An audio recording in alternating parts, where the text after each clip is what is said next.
सबसे शक्तिशाली अस्त्र कौन सा है? दोस्तों हमारे शास्त्रों में अनेक दिव्यास्त्रों का वर्णन प्राप्त होता है। कहा जाता है कि महाभारत में 100 से भी ज्यादा दिव्यास्त्रों का उपयोग हुआ था। कुछ ऐसे भी दिव्यास्त्र का वर्णन प्राप्त होता है जिससे पूरी सृष्टि तबाह हो सकती थी। तो कौन सा दिव्यास्त्र है सबसे ज्यादा शक्तिशाली?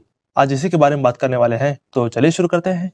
और 10वां है वज्रास्त्र। दोस्तों वज्रास्त्र इंद्र का सबसे ज्यादा शक्तिशाली अस्त्र है। वज्रास्त्र की उत्पत्ति एक ऋषि के हड्डियों से हुई थी। वज्रास्त्र अगर किसी पर चलाया जाए तो उसकी मृत्यु निश्चित समझिए। इंद्र ने वज्रास्त्र से ही अनेकों राक्षसों को मार गिराया था। जब अर्जुन हिरण्यपुरी गए थे तब उन्होंने निवात कवच नामक दैत्यों पर वज्रास्त्र चलाया था, जिससे लाखों दानव एक साथ मर गए थे। तो वज्रास्त्र से हजारों प्राणी एक साथ मर जाते हैं। तो यह है वज्रास्त्र की स्पेशलिटी। और 9वां है यमदंड। दोस्तों यमदंड यमदेव का प्रमुख अस्त्र है। इसको ब्रह्मा जी ने बनाया था और इस अस्त्र की स्पेशलिटी ये थी कि ये जिस पर भी छोड़ा जाएगा उसकी मृत्यु निश्चित होगी। जब रावण और यम के बीच युद्ध हुआ था तब यमराज अपने यमदंड से रावण को मारने ही वाले थे, पर ब्रह्मा जी ने आकर रावण को बचा लिया था। तो यमदंड से किसी भी योद्धा को मारा जा सकता है। जब अर्जुन यमपुरी गए थे तब यमराज ने अपने यमदंड अर्जुन को दिया था। इस कारण अर्जुन सदा विजयी रहे थे। तो यह है 9वां सबसे प्रमुख अस्त्र।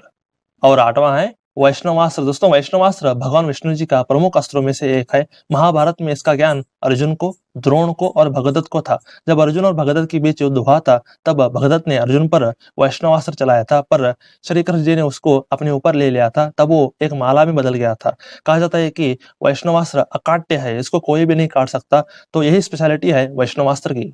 और 7वां है ब्रह्मास्त्र। दोस्तों ब्रह्मास्त्र ब्रह्मा जी का प्रमुख अस्त्र है। ब्रह्मास्त्र संपूर्ण ब्रह्मांड को विनष्ट करने में सक्षम है। लक्ष्मण जी ने इसी अस्त्र से अतिकाय को मार गिराया था।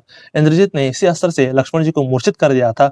महाभारत में ब्रह्मास्त्र का सबसे ज्यादा उपयोग हुआ था। गुरु द्रोण ने कई बार ब्रह्मास्त्र का उपयोग अर्जुन और युधिष्ठिर महाराज पर किया था। रामायण में प्रभु राम जी ने सिर्फ एक घास के तिनके से ब्रह्मास्त्र बना दिया था। तो ब्रह्मास्त्र बहुत ज्यादा शक्तिशाली अस्त्र है।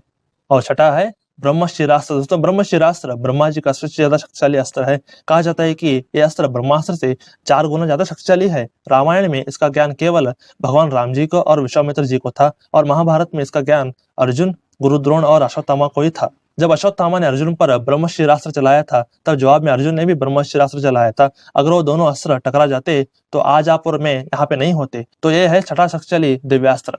और 5वां है पाशुपतास्त्र। दोस्तों पाशुपतास्त्र शिव जी का सबसे ज्यादा शक्तिशाली अस्त्र है। रामायण काल में इसका ज्ञान केवल राम जी को और विश्वामित्र जी को ही था, और महाभारत काल में इसका ज्ञान केवल अर्जुन को था। अगर वो ये दिव्यास्त्र कौरवों पर छोड़ देते तो कर्ण, भीष्म, द्रोण, कृपाचार्य आदि लोग एक सेकंड में मर जाते, पर अर्जुन ने इसका उपयोग कभी नहीं किया। नहीं तो अर्जुन महाभारत युद्ध को एक सेकंड में खत्म कर देते।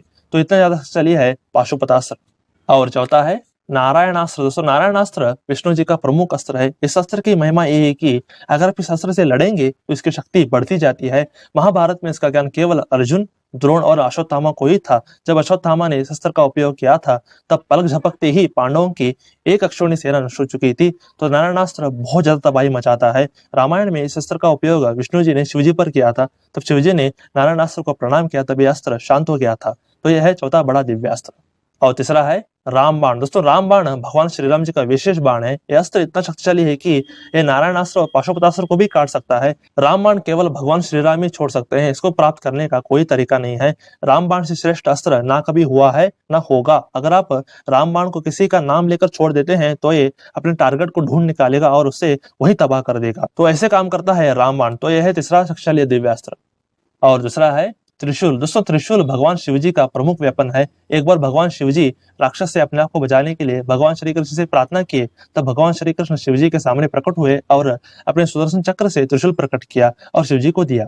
तब शिवजी ने त्रिशूल से उस राक्षस को मारा। तो ऐसे हुई थी त्रिशूल की उत्पत्ति। त्रिशूल हमारे प्रकृति के 3 गुण सतो, रजो और तमोगुण को रिप्रेजेंट करता है, और हमारे 3 प्रमुख नाड़ियां ईड़ा, पिंगला और सुषुम्ना को भी रिप्रेजेंट करता है। अगर शिवजी ने गुस्से में आकर त्रिशूल को चला दे तो पूरी सृष्टि एक सेकंड में ही भस्म हो जाएगी। तो त्रिशूल दूसरा शक्तिशाली वेपन है। और पहला है सुदर्शन चक्र। दोस्तों सुदर्शन चक्र भगवान विष्णु जी का प्रमुख वेपन है। भगवान विष्णु जी ने कई बार अपने सुदर्शन चक्र से लाखों राक्षसों को मार गिराया है। मधु, कयटप, पौंड्रक, काशीराज आदि ऐसे अनेक राक्षसों के उदाहरण आपके सामने है। सुदर्शन चक्र से ही त्रिशूल प्रकट हुआ है। तो सुदर्शन चक्र नंबर 1 शक्तिशाली अस्त्र है।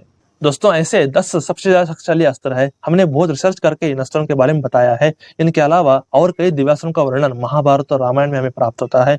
अगर आपके कोई सवाल है तो आप हमें कमेंट कर सकते हैं। तो हरे कृष्ण।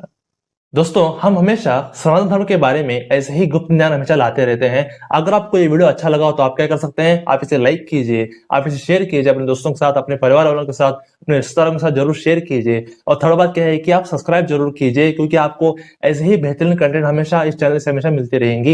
इसलिए आप क्या कीजिए, जरूर सब्सक्राइब कीजिए। तो stay blessed, stay awesome and go self made.